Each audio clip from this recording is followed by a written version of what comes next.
మీకు కూడా ఒక ముద్ద పెడతాను ఫ్రెండ్స్. నా ఫ్రెండ్స్ ఎవరో తెలిస్తే మీకు జ్వరం వచ్చేస్తే తెలుసా? ఫస్ట్ మీరు వీడియో లాస్ట్ వరకు చూడండి, నా ఫ్రెండ్స్ ఎవరో చెప్తాను. ఇప్పుడు మనం బిర్యానీ ప్రాసెస్లోకి వెళ్ళిపోదాం. 1 టేబుల్ స్పూన్తో బిర్యానీ ఎలా చేయడం. ఎస్, మీరు విన్నది నిజమే. అది కూడా ఓన్లీ మనం రైస్లోనే యూస్ చేసాం. బిర్యానీ టేస్ట్ వైజ్ ఎట్లా వచ్చిందో వీడియో లాస్ట్ వరకు చూడండి. మనం ప్రాసెస్లోకి వెళ్ళిపోదాం. ఫస్ట్ చికెన్ మ్యాగ్నేట్ చేసుకొని ఇట్లా హాఫ్ బాయిల్ చేసుకొని రైస్ కూడా కుక్ చేసుకోండి. ప్రాసెస్ అంతా సేమే, కానీ ఇక్కడ వితౌట్ ఆయిల్ యూస్ చేయము. ఇక్కడ ఓన్లీ రైస్లో మాత్రమే ఆయిల్ యూస్ చేస్తాం. బిర్యానీ అయితే పర్ఫెక్ట్గా కుక్ అయిందండి. నేను కాదు కానీ వీళ్ళ మాటల్లో వినండి.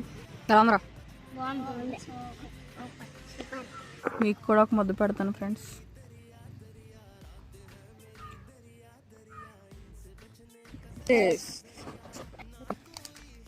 నా ఫ్రెండ్స్ ఎవరో చెప్తానన్నాను కదా, వీళ్ళే నా ఫ్రెండ్స్.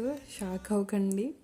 తిన్న తర్వాత అట్లా మా పొలం దగ్గరకు వచ్చాం. వ్యూ అయితే చాలా బాగుంది, అండ్ మీరు కూడా చూడండి. అండ్ సబ్స్క్రైబ్ చేయడం మాత్రం మర్చిపోకండి. Thanks for watching.